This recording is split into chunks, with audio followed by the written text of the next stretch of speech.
Well, good afternoon, everybody, and thank you all for joining us for this week's lunchtime chat with Tlingit Haida. This week, we're with our Tribal Family and Youth Services Department. My Tlingit name is Sakya Ish. My English name is Richard Peterson, and I'm the president of Tlingit Haida. And it's my honor to introduce our folks with Tribal Family Youth Services.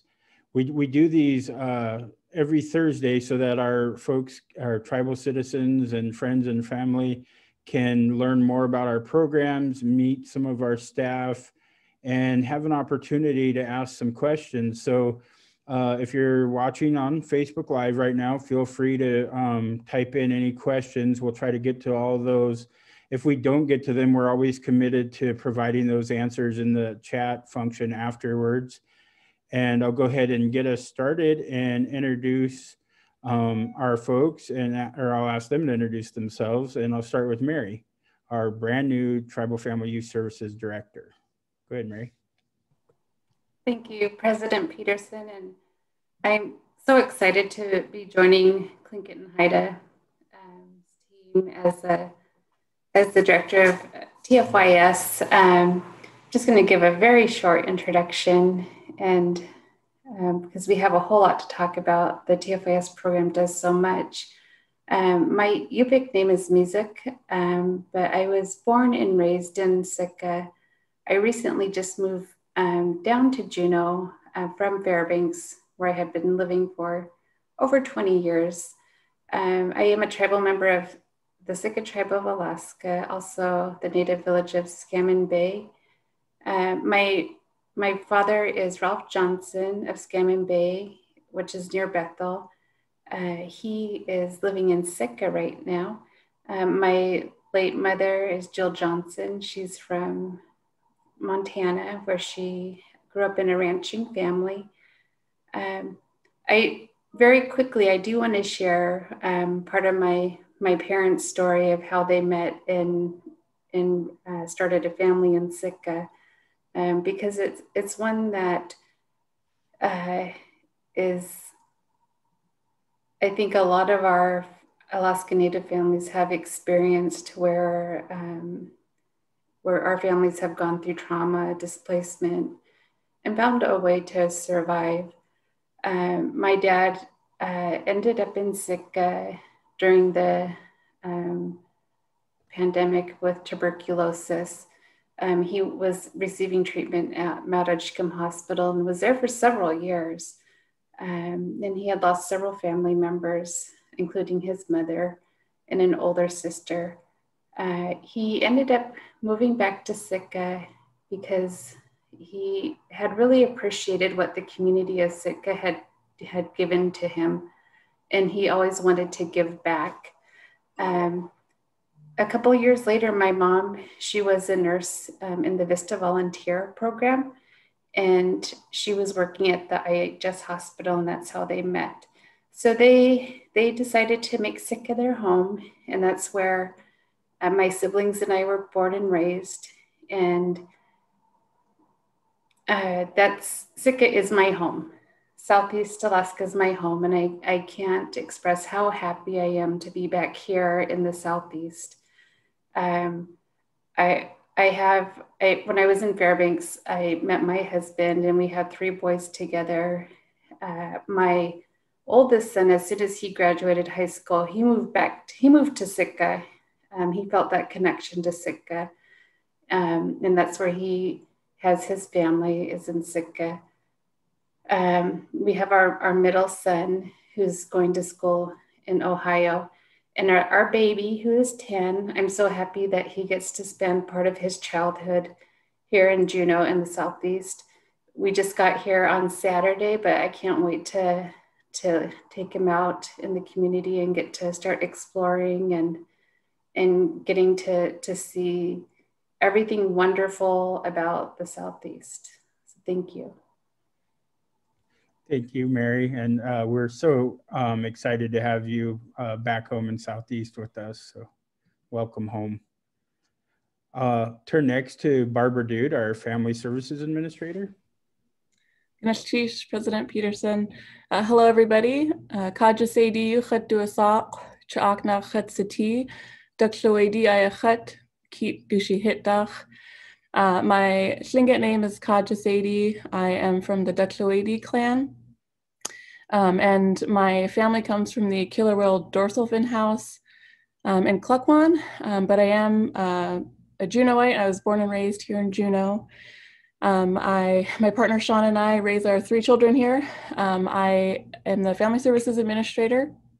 I oversee some of our child welfare programs, and I have been with the tribe for a little over 7 years now. So it's good to be here, and I look forward to the discussion. Thank you. Thank you, Barb. Amalia Monreal is our tribal child and family clinician. Introduce yourself. You're muted. Thank you, Mr. President. Ka-ankla yuhat duasak, Tlingit kenach, Tlingit ayahat, yachtehit. My English name is Amalia Monreal. I am Raven Dog Salmon from the Big Dipper House. I was born and raised in Los Angeles, so LA is my hometown. I have been in Juneau probably 30 plus years, and I have come to love it here and love the people here. I have been with Tlingit Haida, Tribal Family Youth Services, a little over 18 years. Thank you. Thank you, Amalia. Next, we have Lenora Walker, our ICWA specialist. Thank you, President Peterson. Good afternoon, everybody. My name is Lenora Walker. I am the ICWA specialist for Tribal Family and Youth Services. I have been with TFYS for almost 8 years. Working ICWA, serving our families is an honor and a pleasure for me. My Tlingit name is Sequel Shah. I come from Yakutat, and my father's people are from Ingun. It's good to be here. Thank you. Thank you, Lenore.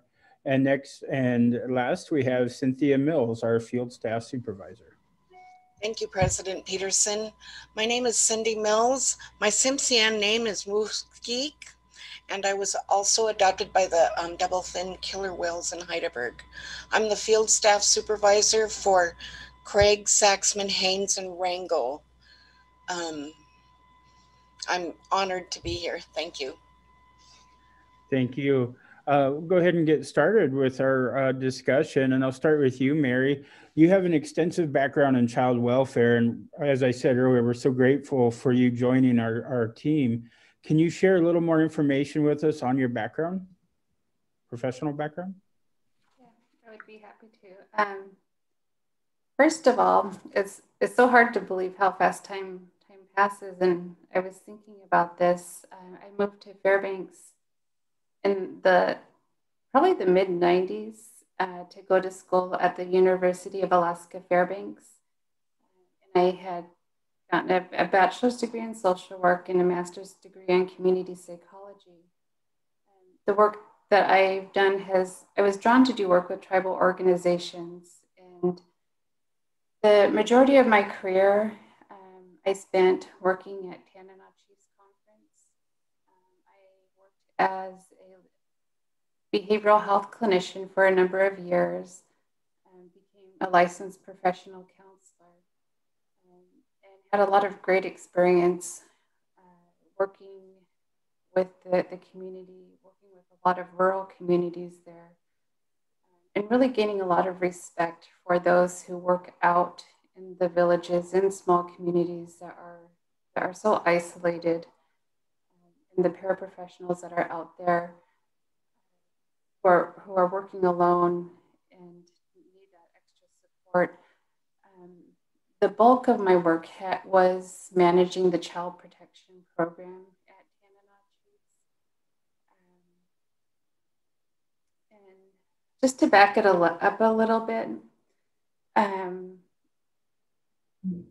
when I started that position in child protection, I remember making a comment to my supervisor at the time that my goal was to start moving up in an organization anywhere, because I really saw the need for system change.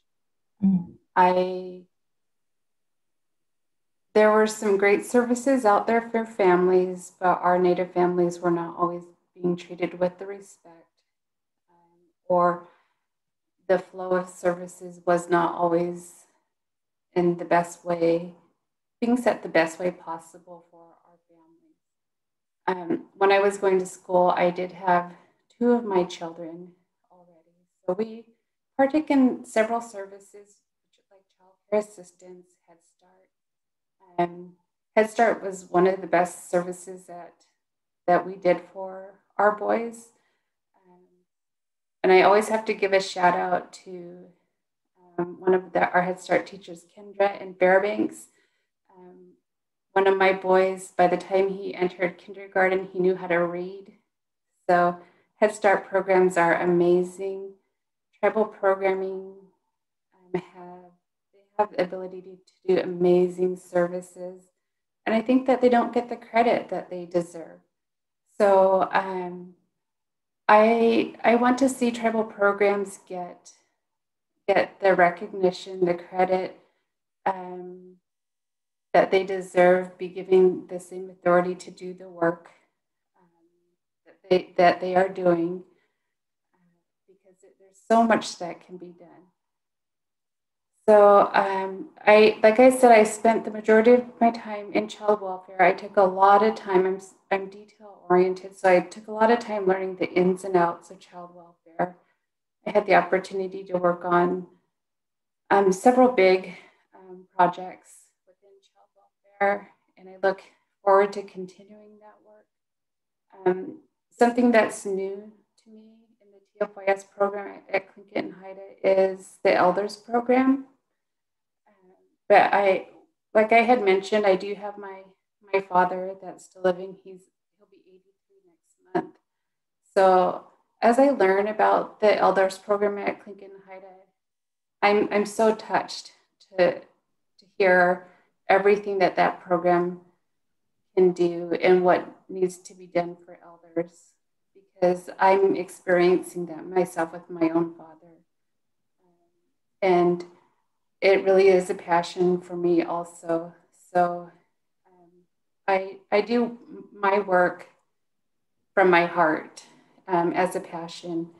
And I'm just so excited to be here and to have this opportunity. Thank you, Mary. You might want to check your microphone. You're kind of breaking in and out. We could hear you, but it would fade just a bit. So I don't know if it's external or internal to your computer, but I'll scoot a little bit closer. Can you hear me better when I'm closer like this? I think so, yeah. Okay, I'll scoot closer then. Thank you for letting me know. You bet. Thank you. Moving along then, Mary, understanding that you're new to the job, can you, with the support of your staff, provide us with an overview of the Tribal Family and Youth Services Department, and maybe share with us what the mission, vision, and overall philosophy of the department is with regard to supporting our children and families? Yes, so the mission, like you can see on the screen, is to provide culturally sensitive services to promote economic self-sufficiency and the social well-being of tribal citizens and tribal communities. So, which is a lot like I was talking about in the introduction, is that that there are services out there. I think people are drawn to services that they're comfortable with, that they feel that they can connect to the workers with. And then we also need to give our communities the credit for doing the work that is already being done too. So the mission is to build upon strengths that are already going on. The vision, which you can also read there, Wuching, working together through bold and creative partnerships to develop and implement a continuum of services using culturally appropriate practices for Alaska Native and American Indian children, youth, family, adults, and elders. So with that being said, I ask you to please understand that I'm a week and a half into the job. I'm very, very new still yet. But I am really, really impressed as I get to know the program. I also had the privilege and the honor to work with Francine Eddie Jones, who is the outgoing TFYS director who has recently retired. I was able to work with her closely for the 10 years that I worked at Tanana Chiefs, and she was a mentor to me. I'm so impressed with the way that TFYS is set up. And as I get to know the staff, I see their passion, and I see the services that are set in place really connecting closely to the mission and vision.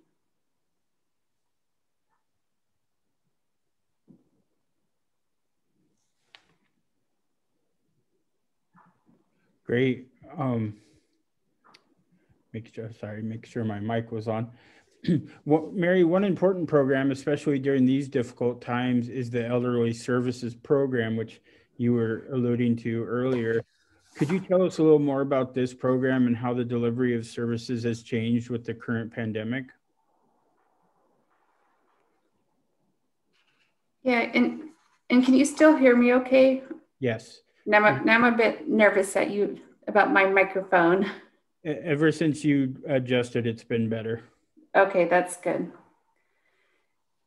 The one other piece, President Peterson, that I forgot to mention with the TFYS department, because I am new and it sounds as if the project is new, is the creation of the Seattle office for the ICWA work. And one of the projects that we are working on is developing an ICWA office in Seattle, working along.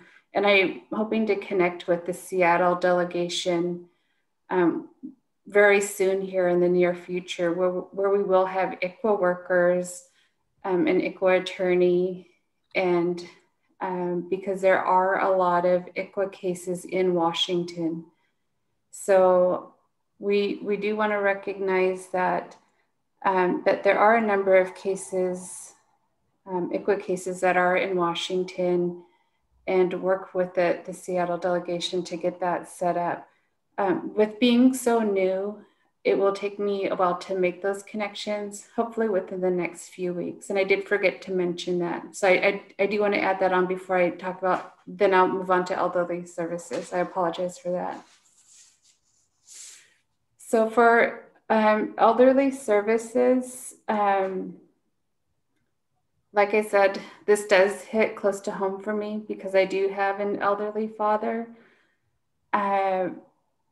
One of the first groups that I met with at TNH was the wellness program. And I do have to say that the staff they work with all of their heart into providing the services. Their heart is bigger than the capacity of their program. They really do their best. The program itself before the pandemic was able to provide outreach, caregiver support, information and referrals for elders, and case management. Right now, there's a case manager position that can help look out for elder safety. Unfortunately, like we have heard, elders can be easy targets and to be taken advantage of financially, or they can be in positions where they're just not safe. So there is a case management position that can help that can be contacted to help watch over for those elders, and that's in partnerships with tribal court. Since the pandemic, there has been changes just due to safety, health safety. The program is putting together goodie bags and delivering them to elders. And the goodie bags itself, the tangible items, is a small gesture. And I think what's most important is that connection and having access to someone and to visit with as you drop something off, because our elders get so lonely. And I think that with the limited capacity of elder staff, we do need to remember to reach out to our elders in our communities. Outside of programs, don't forget our elders. And I know it can be really hard sometimes. I know my dad texts me all day and calls, and sometimes it's hard to get back to him. But they're so important, and we need to remember how much they've done for us and to continue to do as much as we can for them also, along with what the programs that are out there are doing for them. So it is a really lonely time for our elders because they are part of the vulnerable population, and we want them to stay home and stay safe. So we just need to keep figuring out ways to get to them and to keep them company so they're not so lonely at home. Thank you.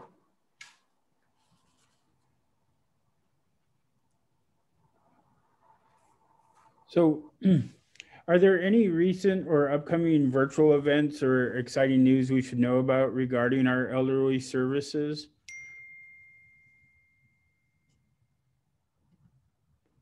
And I don't know if that's kind of a question for everybody. So Amalia or Barbara or Lenore. Thank you, Mr. President. Thank you. This is Amalia. Yes, I'm excited to speak to that. So we have an elders talking circle, and we are working in collaboration with Tlingit Haida Wellness Court and TFYS Elders Program. We are offering an elders talking circle with 2 dynamic co-facilitators. So I agree with Mary 100%. Elders are feeling very isolated during this pandemic. And so the circle provides elders a safe space to connect, to share their feelings about what is happening, providing support to one another. So we're very excited. We did a pilot project, and we've got some really good positive feedback.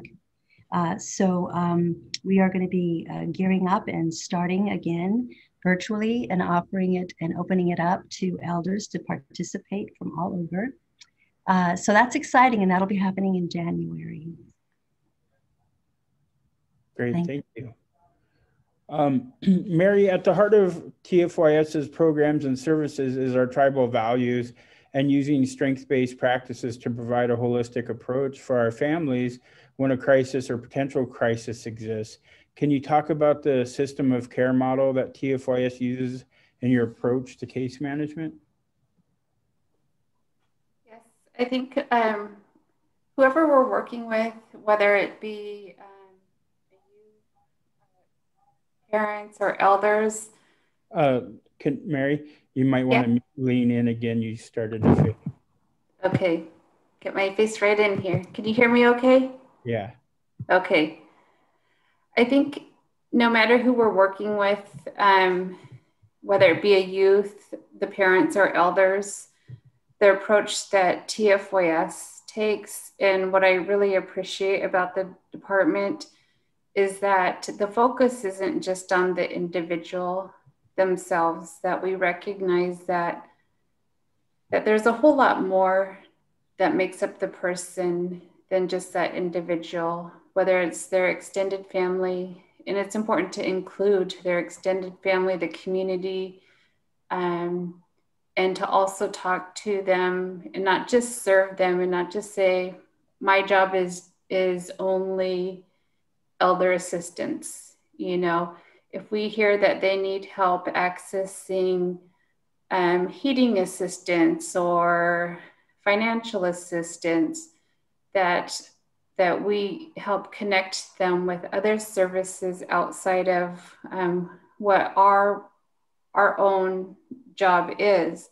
So that really is the system of care model, is that when a person walks in the door, or family walks in the door, that if as we get to know them and work with them, that we find out who their supports are.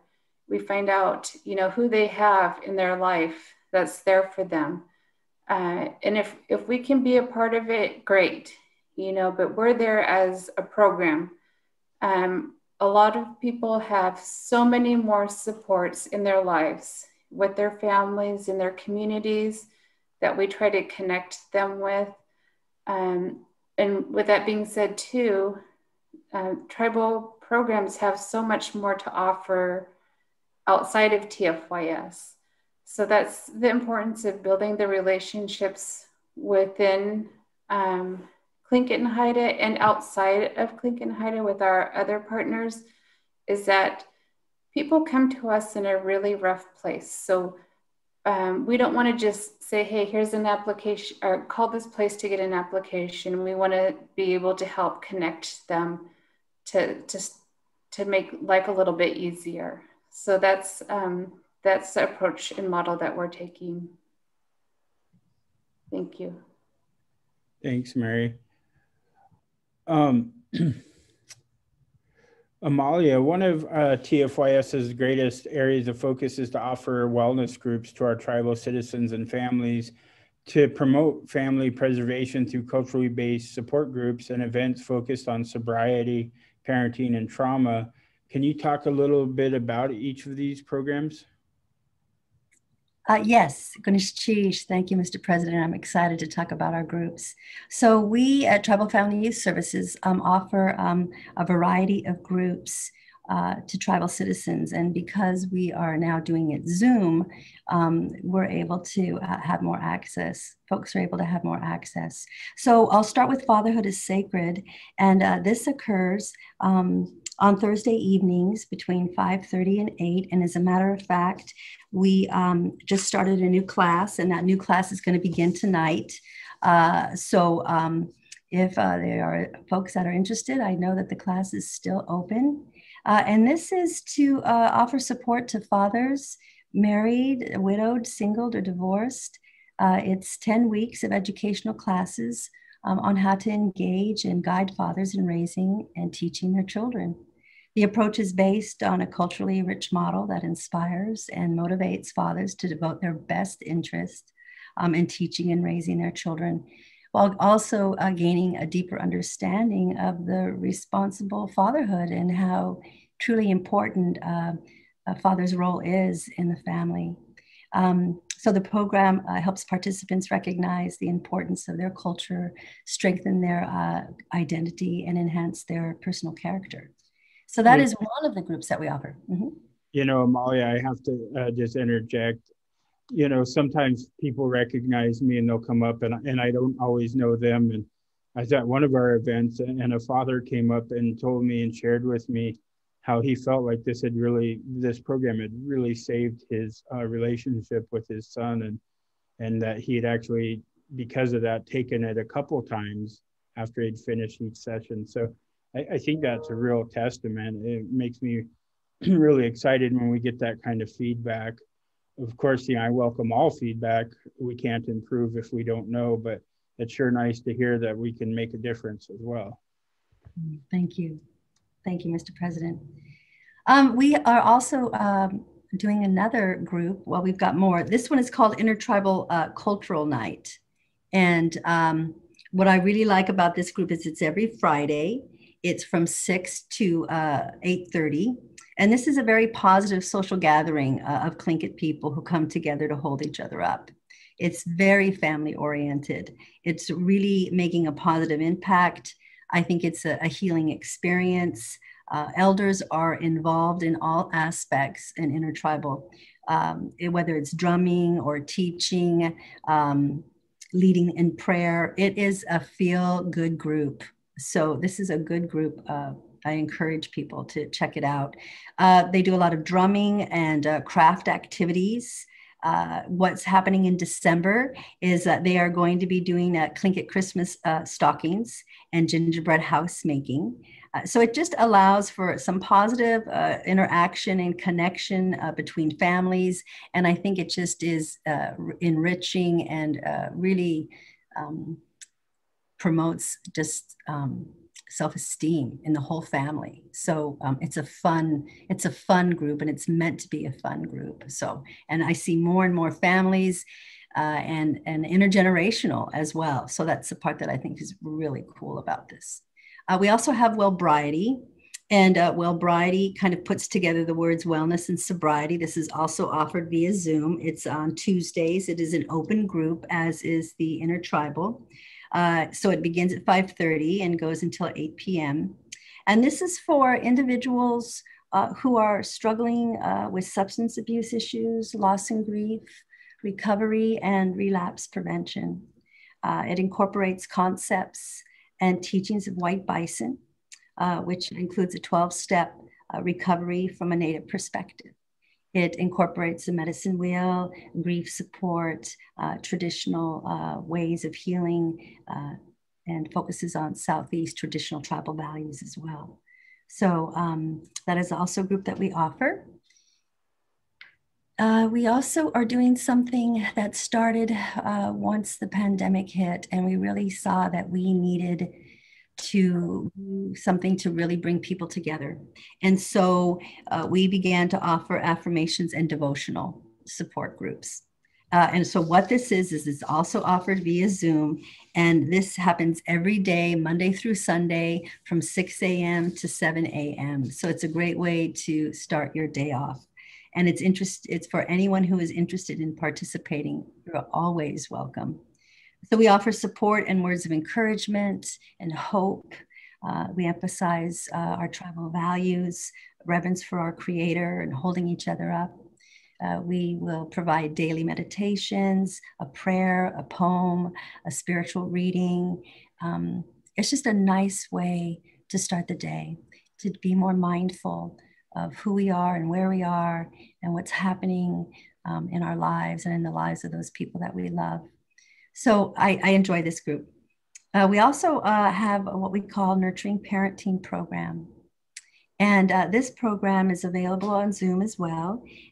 Right now, we are taking referrals for this group. So it is open, and we are taking referrals currently. So it is for anyone who is interested in participating, and it provides 16 weeks of educational classes and really hands-on support. And 16 weeks might sound like a long time, but it takes a long time to change. And we believe people change, and we're in the we believe people change business. But with change comes hard work. So with Nurturing Parenting, we searched for 2 years to find this type of a curriculum. We wanted a curriculum that was going to stress preventing recidivism in families involved in the state OCS system.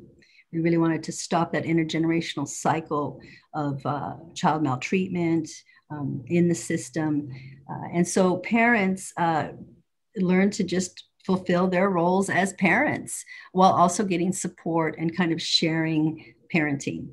So often we parent the way that we were parented. It's cyclical. And so if we don't agree with the way that we were reared, then we need to find something else. And so I think this is a great, Nurturing Parenting, or NPP, is a great curriculum. And so finally, I'll wrap up with a group that I facilitate.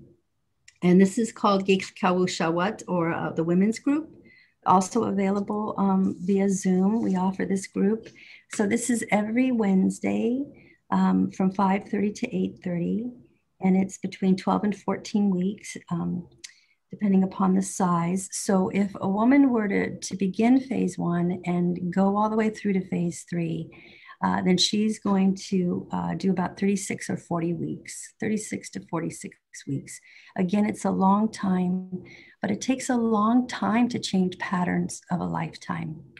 And so it's broken into 3 phases so that it's manageable. And that first phase is going to look at anger and stress, being able to communicate that. Each phase is going to build upon the other in terms of the content and the intensity, but real change happens. And again, change is hard work and healing is hard work. But I have been just honored, amazed, proud of the women that have gone through this group. It is not an easy group to go through. So in the first phase, we look at the building blocks of communication and identifying anger and stressors and how to cope in a healthy way, how to ask for what you want, how to say what you don't want. And then phase two, we kind of dig in a little deeper and we look at personal and family development. We're looking specifically at family of origin, that family that we were born into, raised into. And we really examine intergenerational trauma. We look at making connections between, decisions that you're making today and how those decisions were influenced by your childhood and the way that you were reared. And so really making that connection, whether it's decisions you're making in parenting, partners that you're choosing, why that is, that's not an accident that if you keep choosing the same type of a partner over and over again. So that's what I want to say about that. Phase three, now we're really going to kind of dig in, and phase three is going to really look at PTSD, post-traumatic stress disorder. The majority of women coming in are diagnosed with PTSD. So we look at how is trauma stored in the body. We look at secondary wounding, disassociation, DID. So we're really kind of buckling down. This is a closed group, and the group is closed intentionally because in order for us to begin to trust ourselves and to begin to open up, we can't keep having new faces come in and in and in and in. So these women will develop very close relationships with one another. And one of the things that I keep hearing again and again is that they begin to build this strong sense of support for one another. And so they might see each other outside a group and say hello and just provide supports. And that's what we need. What we can do together, we cannot do alone. So this women's group has been going on for as long as I've been at Tlingit Haida. So I've been able to see change, real change. And I'm very proud and honored to be able to provide this group.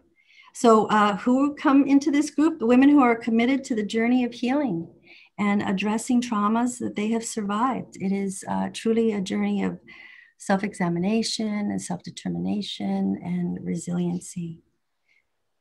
So that's what I'll say about the women's group. We are currently in phase one now and have a full class. And I suspect that these women are going to go all the way through. That is my hope. Oh, great. Amalia, TFYS also administers a Native Connection program for our tribal citizen youth. Can you share with us what the focus of this program is? Yes, I can. Thank you. So Native Connections provides a variety of services and programs, youth engagement activities. And so currently we are doing the Latsin Adventure Club. And this is a virtual program for youth and their families. It happens every Wednesday from 3 to 4 each week. Students are learning a culturally based adventure that is grounded in science and ecosystems, Tlingit language, Southeast traditional tribal values.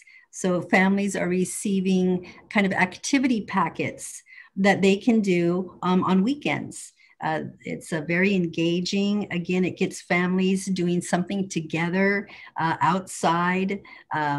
And then we also enrich it with just cultural books and arts, song and dance, games, plants, and traditional harvest.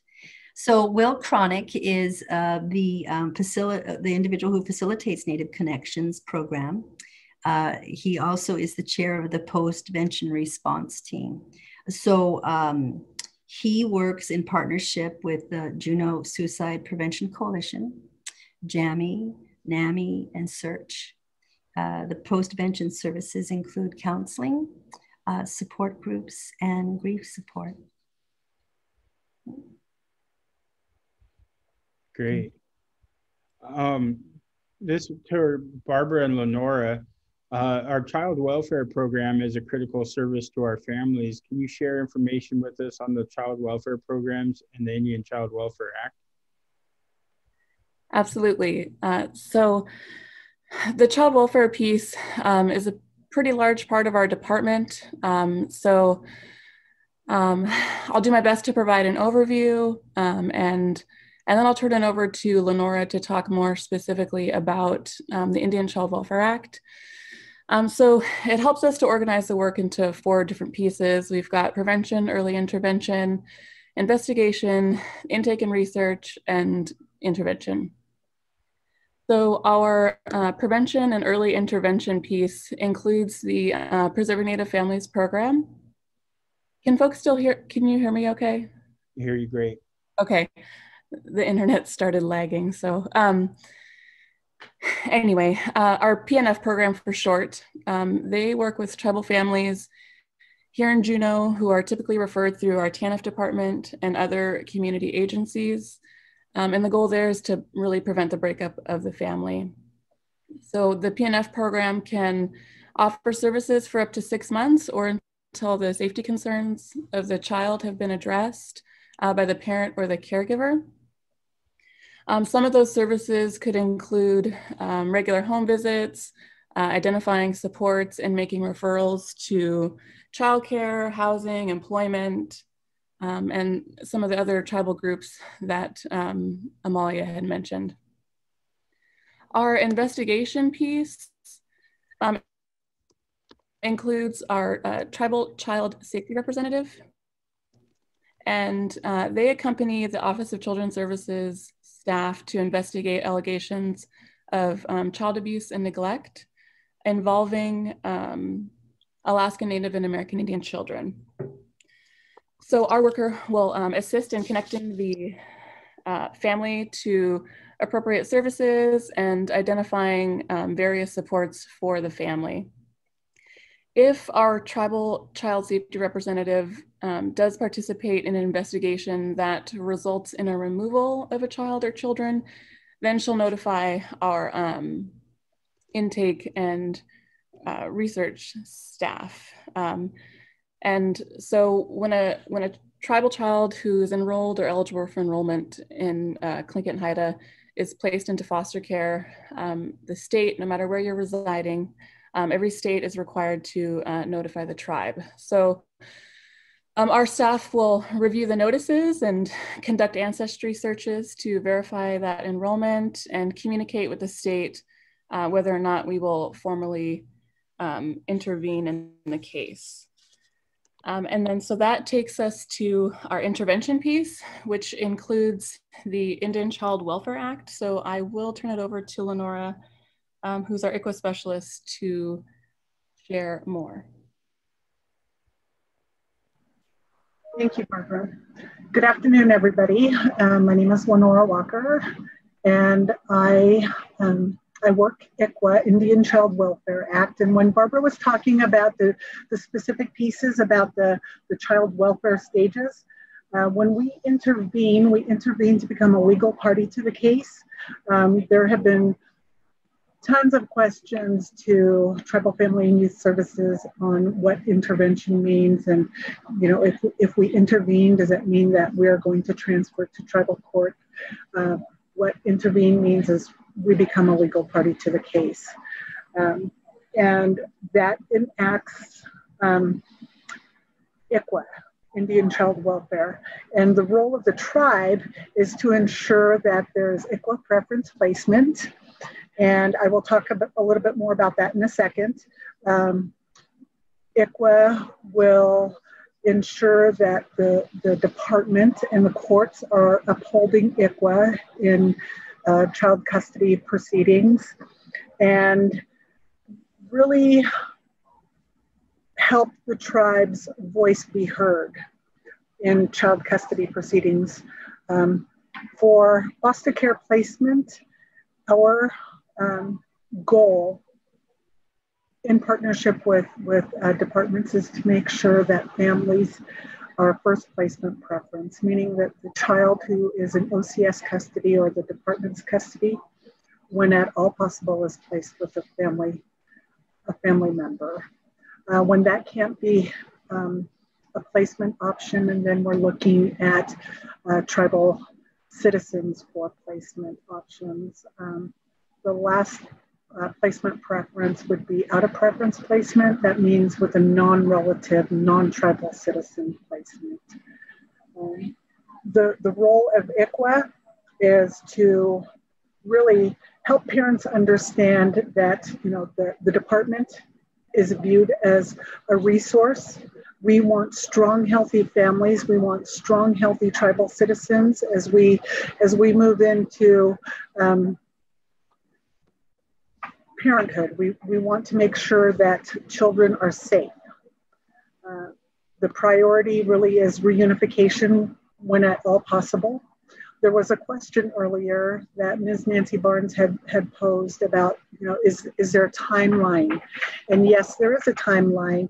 When a child is in OCS or the department's custody, at about 15 months, then we start looking at permanency. There are instances when families are working very diligently to make sure that their home is safe. Then we sometimes step out of that timeline a little bit more. But federal requirements really want us to achieve reunification or permanency within 15 months out of 22 months. Excuse me. Mary was talking earlier about, you know, our mission. And our mission is to be very bold and creative in our partnerships. When we have families that are outside of our, what we typically call our service area, which is Southeast Alaska, it becomes very challenging for our families to access services. I saw another question in the chat about people outside of, sorry. So I have made, I'm going to back up a little bit. I have made referrals from Washington, Oregon, families that are living in those areas, referrals to some of the services, Zoom services that we offer through Tlingit Haida, because during this pandemic, it is very hard to identify services for our families to access. So through that creative and bold collaborative effort, we make referrals to the wellness part of our services. Barbara, did I leave anything out? No, that's great. Thank you, Lenora. Okay.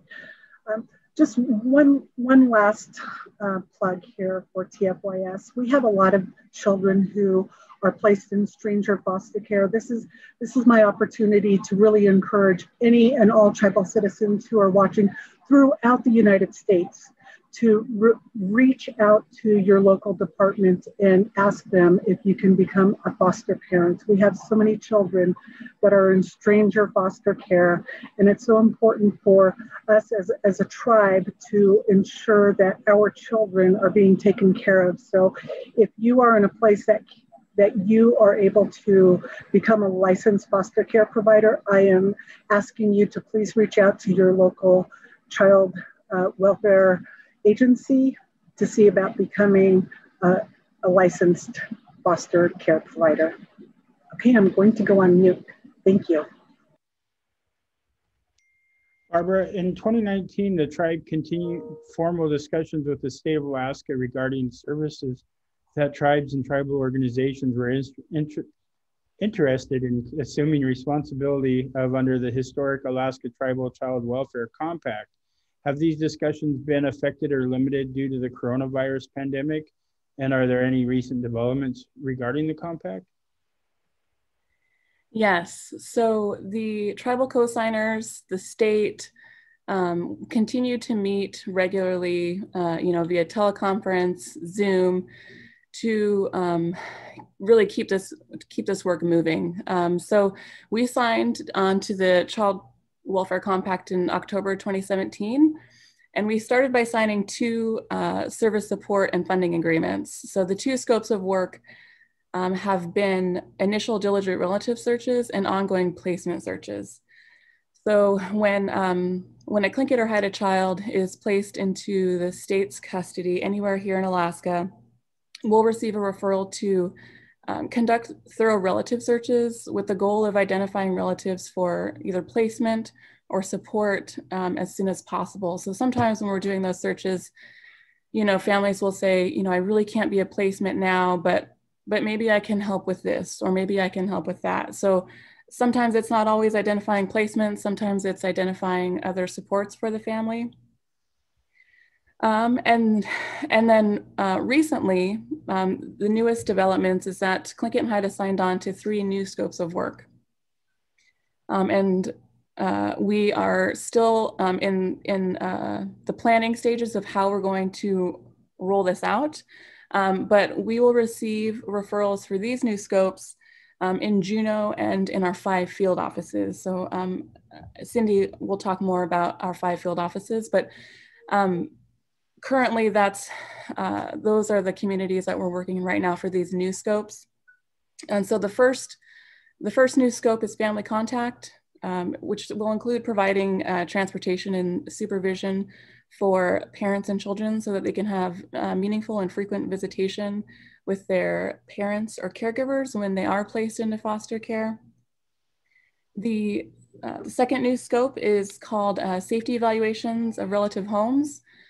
So we'll receive a referral when a child enters foster care and they need to be placed with a relative who doesn't have a current foster care license. So our staff will conduct a home visit to evaluate the health and safety conditions of the home to ensure that it's a safe placement. And then the third new scope is called licensing assist. And thank you, Lenora, for your plug. Yes, we need tribal foster parents all over the country. Under our ICWA program, we serve families, you know, we have citizens all across the country. And so we have cases in various different states. And so thank you for the plug there. But for this specific scope, it is focused on Alaska. This tribal compact agreement is with the state of Alaska. And the goal here is to assist Tlingit and Haida tribal citizens to obtain a state of Alaska foster care license. So that can include helping fill out the application, conducting reference checks, completing fingerprint and name-based background checks, and then of course conducting a home visit. There's also lots of other little pieces, but this is a broad overview of the new scopes.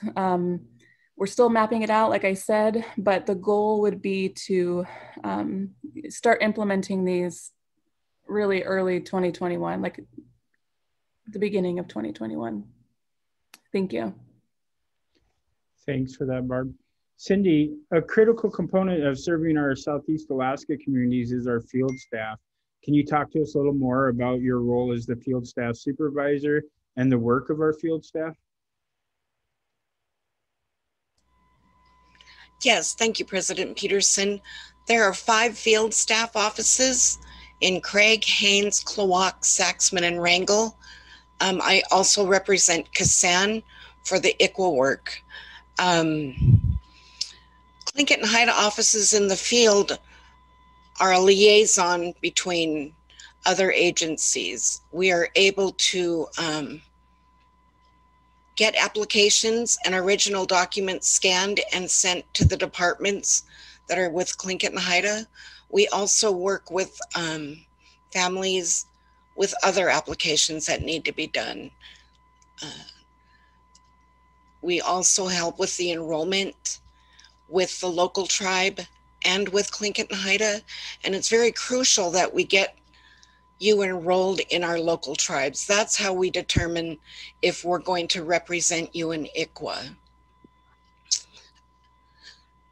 We work with all agencies, State of Alaska, Regional Housing Authority for the energy assistance, and the State of Alaska. And then we're also your local ICWA representative with a compact, all the compact with Tlingit Haida tribes.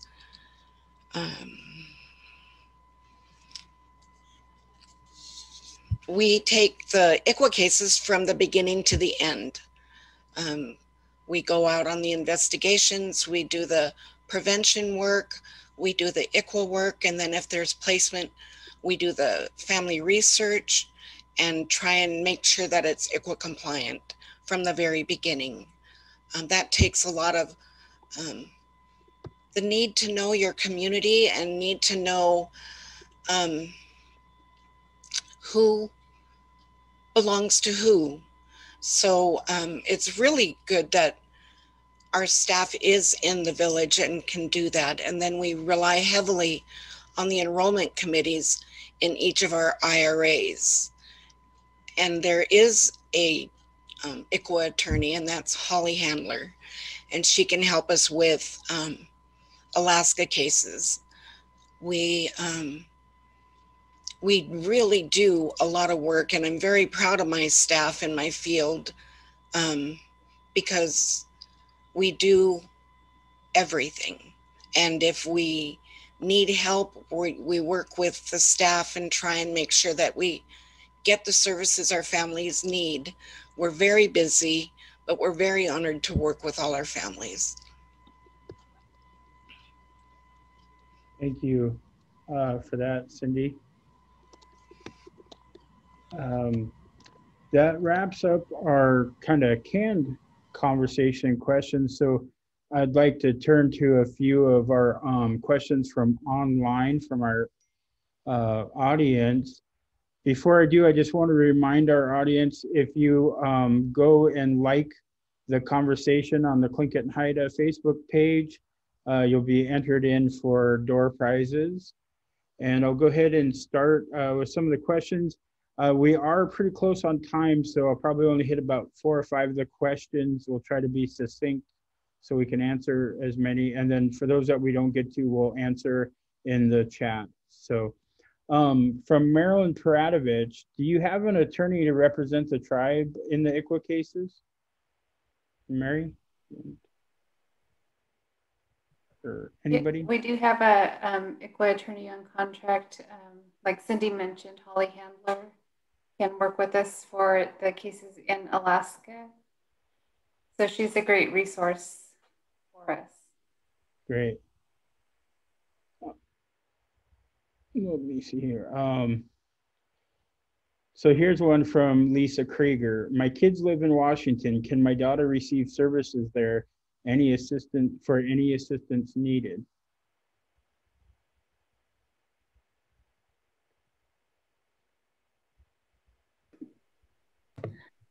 Without knowing, you know, if this is an adult child or a youth, like Amalia mentioned, we've got the Adventure Club program that Will Chronic helps support and facilitate.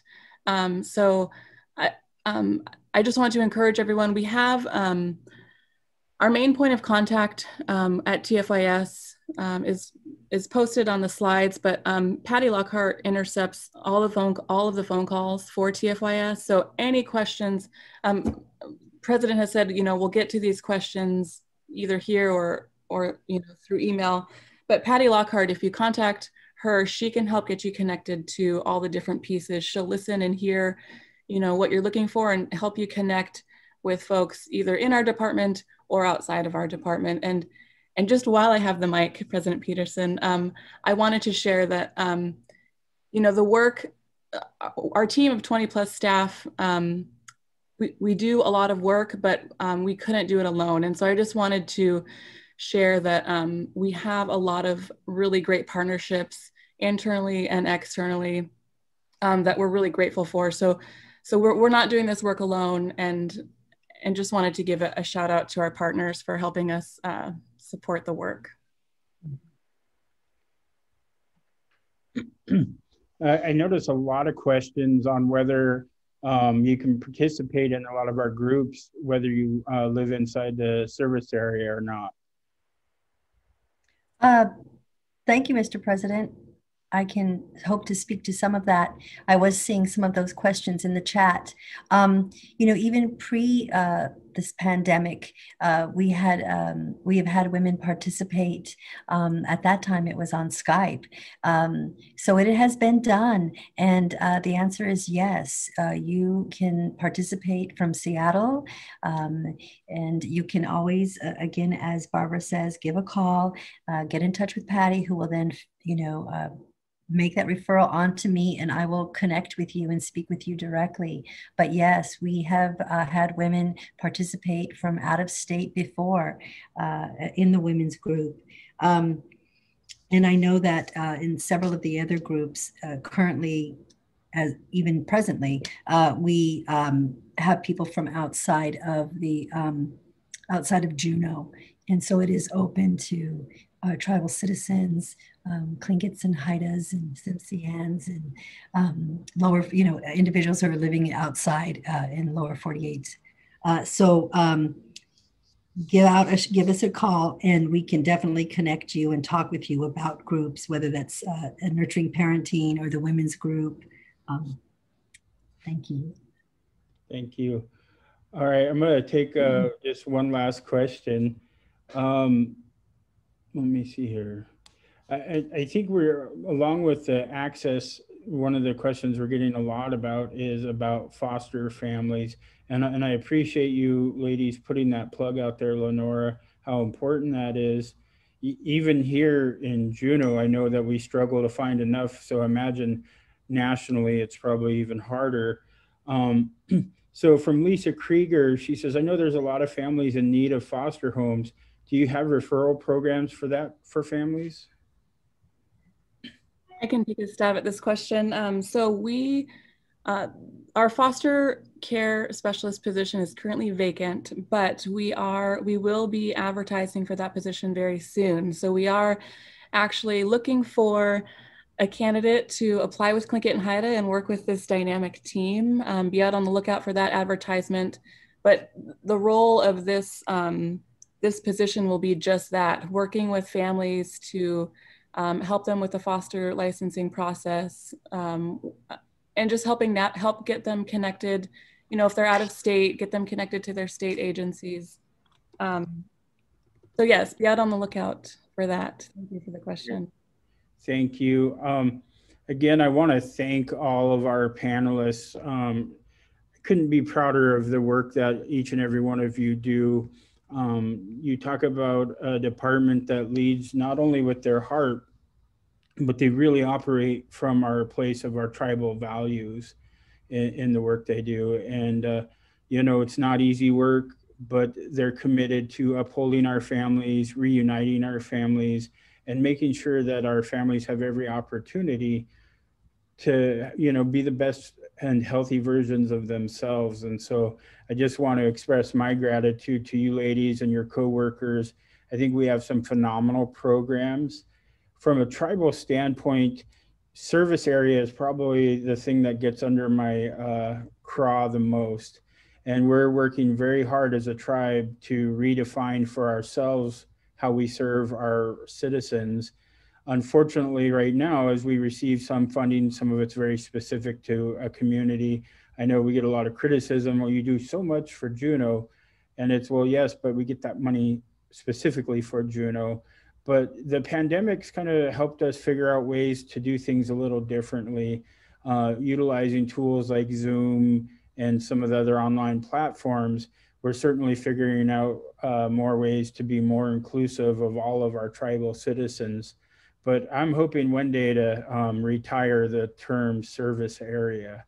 That just doesn't work for us. But anyhow, again, just thank you so much. It's been a really great panel. And before we close, I gotta find our winners for our door prizes this week. Jenny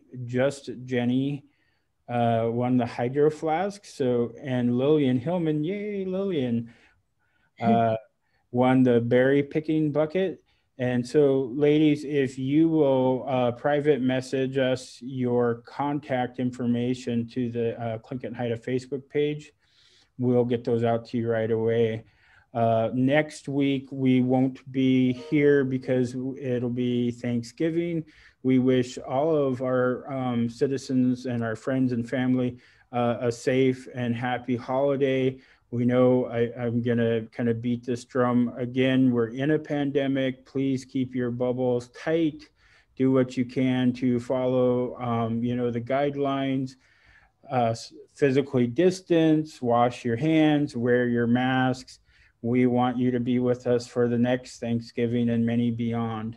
Ganeshish Hawa to our sponsors, Sacred Grounds, Smokehouse Catering, Sacred Cheyenne Auto Detailing, and Elizabeth Pradovich Hall. Again, thank you all. Be well, be safe, and until next time.